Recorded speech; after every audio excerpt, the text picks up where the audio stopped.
Walker, you were cruising there in the beginning and then got into some trouble in the third inning. Was it more of just your stuff? I saw you looking at your finger on the bench and kind of peeling away some layers. How much of this was physical? How much of this was mechanical?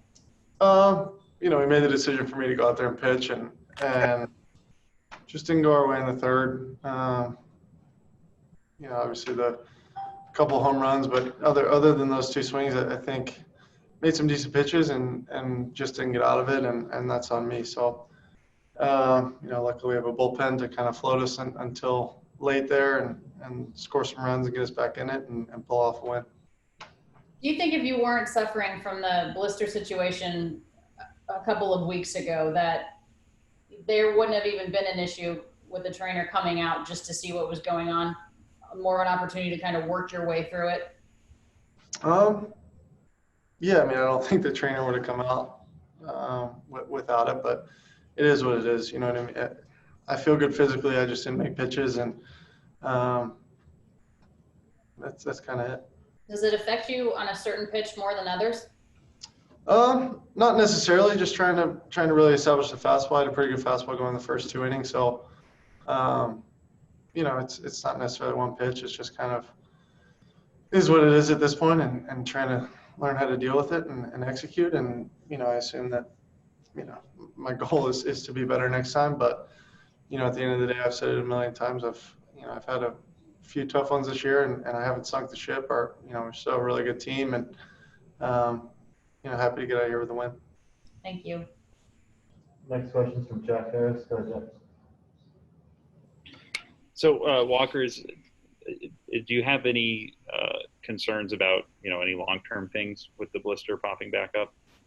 No, I think right now we're just trying to figure out how to deal with it, and I'm not overly concerned. I just want to pitch better, and at the end of the day, that's all it really is. I have the utmost trust and respect for our trainers and our staff and our coaching staff and making decisions. And I think we've handled it pretty well so far. I don't think today was a result of that. I think obviously it's something, no offense, that you guys will talk about and whatnot, but to me, I didn't make pitches. Did that play a reason, or was there another reason for it? Just seemed like you were using the slider and curve a little bit less today? No, I think I had a good fastball going the first two innings, and we were kind of riding that. I think that's probably the hardest I've thrown in a long time, and felt really good about where it was the first two innings, and then just kind of, I don't want to say I lost command of it because I was throwing strikes, and just wasn't making the pitch that I needed to make at the right times. Yeah, when you turn around and see that you're touching 100 pretty consistently in those first couple innings, does that give you confidence to keep going back to the fastball a little bit more? I think more so it's just kind of the trust in Barnes and what he sees. I think what I can see from the mound is less than what Barnes can see. So majority of the time I'm just going to trust kind of what he puts down there, and like my fastball, and I have full faith in him. Thank you. A question from Bill Plunkett. Go ahead. Walker, I'm a little unclear. You say that you're just going to have to figure out a way to deal with it. What does that mean? What do you have to do? Just find a way to make sure that it doesn't get any worse, and I think we're doing, a good job of doing that. Not affecting your grip or anything like that?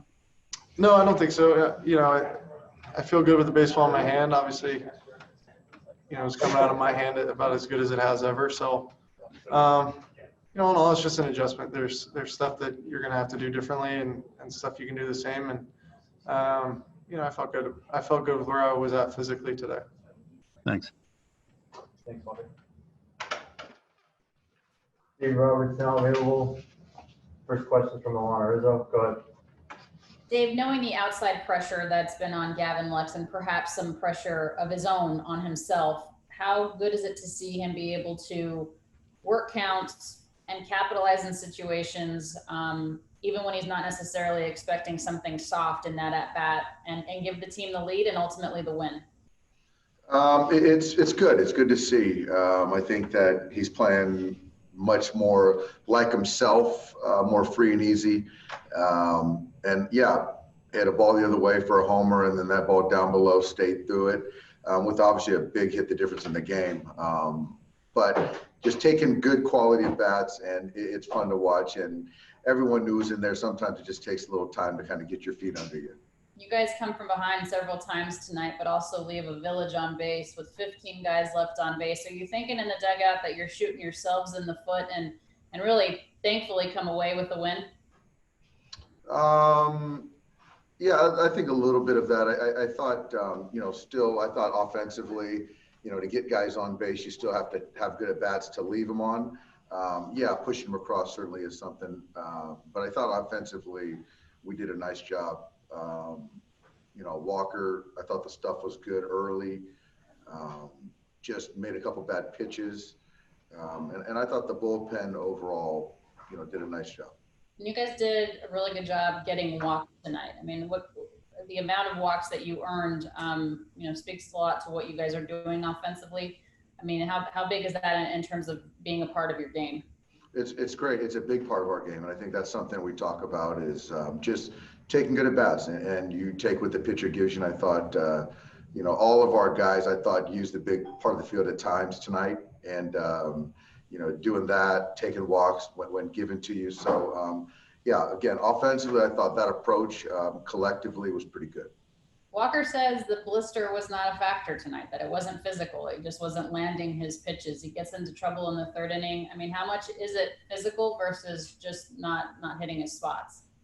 I think it's a combo. Obviously, Walker's, going through something he really hasn't ever really had to deal with. So, he's just so accountable to himself and holds himself to a high standard and expects to make pitches. And that's what we love about him. So I think that for us, just kind of monitoring, managing, obviously the workload and make sure he's, ready to make his next start and get through October. Thank you. Next question is from Michael Dore. Go ahead.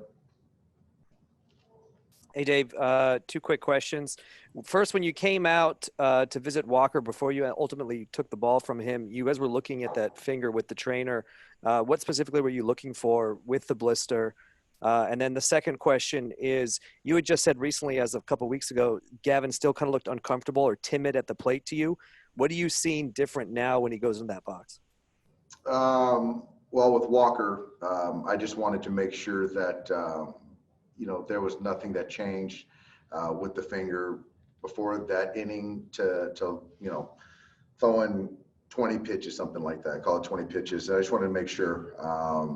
And with and the trainer assured me that there was no change. So that was obviously a positive. With Gavin, I think he's just kind of, like I said earlier, playing free and easy. And I just think he's more aggressive in the mindset of, yes, I'm going to swing the bat if it's in the zone, as opposed to kind of being more hesitant, waiting to see. And so I just love that he's just really being more thinking of yes, yes, yes. Thanks. Next question is from Clint Sears. Go ahead, Clint. Hey, Dave, just kind of curious, what do you think, or do you think that maybe this blister for Walker can kind of lead to bad habits? We've had Joe Kelly talking about throwing fastballs with one finger. I could see that sort of creeping into Walker's mind. Yeah, well, I think that there is a one-seamer that guys throw sometimes, but I think that with one finger, I don't think that's possible when it's his index finger. But as far as kind of the delivery, I thought his delivery was as good as it's been all year. You saw 100 a few times. I think there was a one-on-one in there, but certainly with things you want to make sure that the delivery isn't compromised, but we're certain that it hasn't. Got a question from Bill Plunkett. Go ahead. Any thoughts to giving Walker some more time off and skipping him in the rotation to let that thing heal?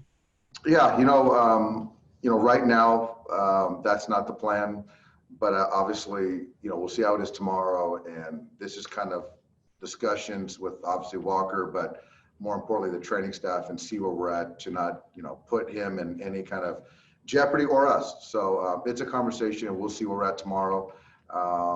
But nothing's off the table, but I do expect to make the start, but we'll continue to have discussions. do have a second off day this week, will the rotation stay the way it is, or are you going to skip anybody? Right now, we're going to stay the way it is. We haven't made that determination yet. Thanks, Dave. Thank you, Bill. Thanks, Dave. Thanks, guys.